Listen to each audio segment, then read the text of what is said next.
시각장애 아들을 위한 아버지의 10년 프로젝트. 어떤 아버지가 매일 새벽 5시에 집을 나서서 동네를 돌아다니며 녹음기를 들고 다닌다면 여러분은 어떤 생각이 드실까요? 혹시 이상한 취미를 가진 사람이라고 생각하실 수도 있겠지만 이 이야기의 주인공인 김민수 씨에게는 그 누구보다도 소중하고 절실한 이유가 있었습니다. 민수 씨의 아들 준호는 태어날 때부터 시각장애를 가지고 있었습니다. 의사는 앞으로도 시력을 회복할 가능성이 거의 없다고 했습니다. 처음 이 소식을 들었을 때 민수 씨와 아내는 하늘이 무너지는 것 같았습니다.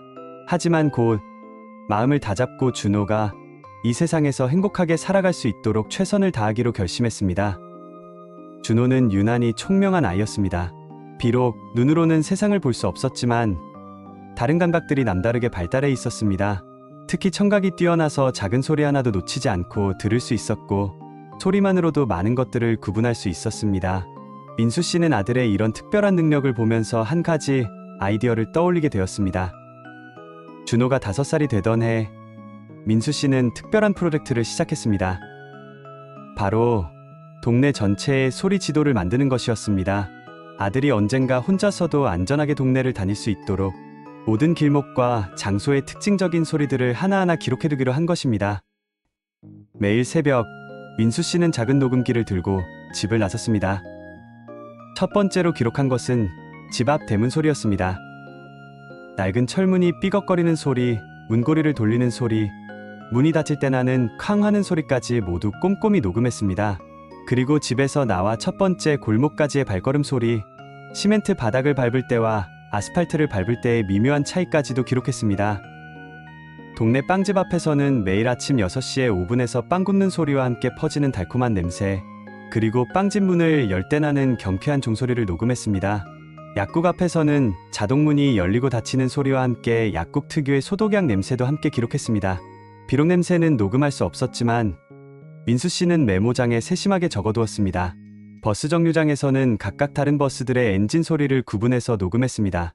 시내버스와 마을버스의 엔진 소리가 다르다는 것, 그리고 각 버스마다 문이 열리고 닫히는 소리도 미묘하게 차이가 난다는 것을 발견했습니다. 심지어 같은 노선의 버스라도 차량에 따라 조금씩 다른 소리를 낸다는 것까지 파악해서 기록했습니다. 횡단보도에서는 신호등 소리는 물론이고 차들이 출발할 때와 정지할 때의 소리 패턴, 그리고 사람들의 발걸음이 횡단보도를 건널 때와 인도를 걸을 때 어떻게 다른지까지 세밀하게 분석해서 녹음했습니다.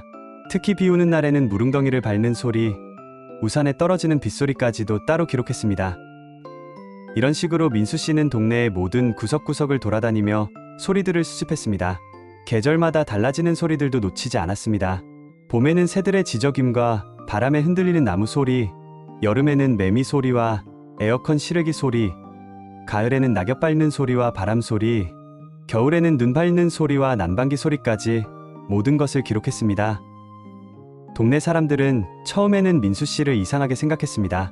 매일 새벽마다 녹음기를 들고 다니는 모습이 영 수상해 보였기 때문입니다. 하지만 민수 씨가 무엇을 하고 있는지 알게 된 후로는 모두가 깊이 감동했습니다.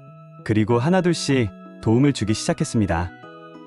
동네 상점 주인들은 자신의 가게만의 특별한 소리들을 알려주었습니다. 정육점 아저씨는 고기 써는 소리와 냉장고 소리를, 꽃집 아주머니는 물뿌리개로 꽃에 물을 주는 소리와 꽃이 바스락거리는 소리를 들려주었습니다. 심지어 동네 개들도 민수 씨를 알아보게 되어서 각각의 짖는 소리도 준호가 구분할 수 있도록 녹음해 두었습니다. 5년이 지나자 민수 씨의 소리 지도는 상당히 완성도 높은 수준이 되었습니다. 준호는 아빠가 들려주는 소리들을 통해 동네의 모든 곳을 머릿속에 그려낼 수 있게 되었습니다. 단순히 길을 찾는 것뿐만 아니라 어느 가게 앞에 있는지, 지금이 몇 시쯤인지, 날씨는 어떤지까지도 소리만으로 알 수 있게 되었습니다. 그런데 민수 씨는 여기서 멈추지 않았습니다. 준호가 중학생이 되면서 활동 반경이 넓어질 것을 대비해서 학교 주변과 더 넓은 지역까지 소리 지도를 확장해 나갔습니다. 지하철역의 소리, 대형마트의 소리, 도서관의 소리까지 모든 것을 기록했습니다. 심지어 계단을 올라갈 때와 내려갈 때의 발걸음 소리 차이, 엘리베이터의 층수별 정지음까지도 세심하게 구분해서 기록했습니다. 그러던 어느 날 놀라운 일이 일어났습니다. 준호가 처음으로 혼자서 동네 빵집까지 다녀온 것입니다.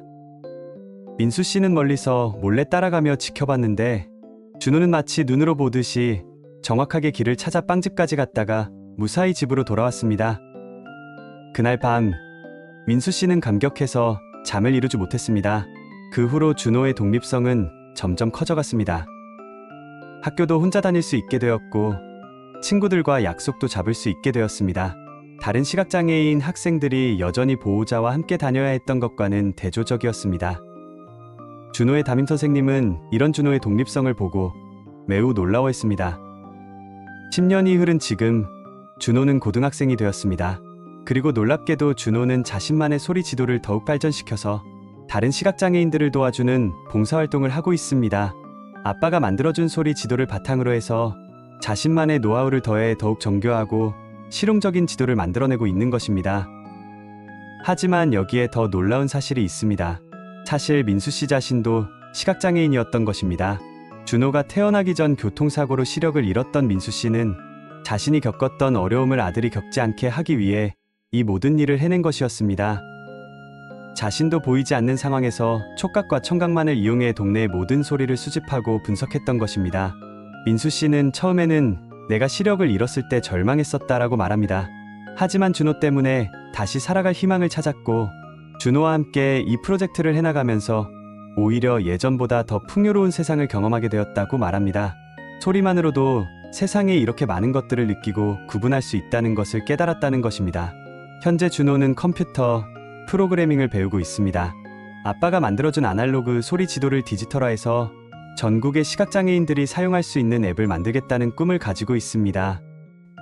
이미 몇몇 IT 회사에서 이 아이디어에 관심을 보이고 있고 준호의 앱이 실제로 출시된다면 수많은 시각장애인들에게 새로운 자유를 선사할 수 있을 것입니다. 민수 씨의 아내는 처음에는 남편이 너무 무모한 일을 벌인다고 생각했다라고 회상합니다. 하지만 지금 보니 이보다 더 의미 있는 일은 없었을 것 같다라고 말합니다. 단순히 준호를 위한 것이었는데 결국 많은 사람들에게 도움이 되는 일로 발전하게 된 것입니다. 동네 사람들도 이 가족을 보면서 많은 것을 배웠다고 말합니다. 어려운 상황에서도 포기하지 않고 창의적인 해결책을 찾아내는 모습, 그리고 자신만을 위하는 것이 아니라 다른 사람들까지 도우려는 마음씨에 깊은 감명을 받았다는 것입니다. 이 이야기는 단순히 한 아버지의 헌신적인 사랑에 관한 이야기가 아닙니다. 장애가 있다고 해서 꿈을 포기할 필요가 없다는 것, 그리고 창의적인 사고와 끊임없는 노력이 있다면 어떤 어려움도 극복할 수 있다는 것을 보여주는 이야기입니다. 무엇보다도 진정한 사랑이란 상대방을 대신해주는 것이 아니라 상대방이 스스로 할 수 있도록 도와주는 것이라는 깊은 메시지를 담고 있습니다. 세상에는 눈에 보이지 않는 많은 아름다운 것들이 있습니다. 그리고 때로는 보이지 않기 때문에 더욱 소중하고 깊은 의미를 가지는 것들도 있습니다. 민수 씨와 준호가 만들어낸 소리 지도는 바로 그런 보이지 않는 아름다움의 결정체라고 할 수 있을 것입니다. 모모쉼터 채널을 통해 이런 따뜻하고 의미 있는 이야기들을 계속해서 여러분과 나누고 싶습니다. 구독과 좋아요 버튼을 눌러주시고 여러분의 소중한 댓글로 더 많은 이야기를 들려주세요. 감사합니다.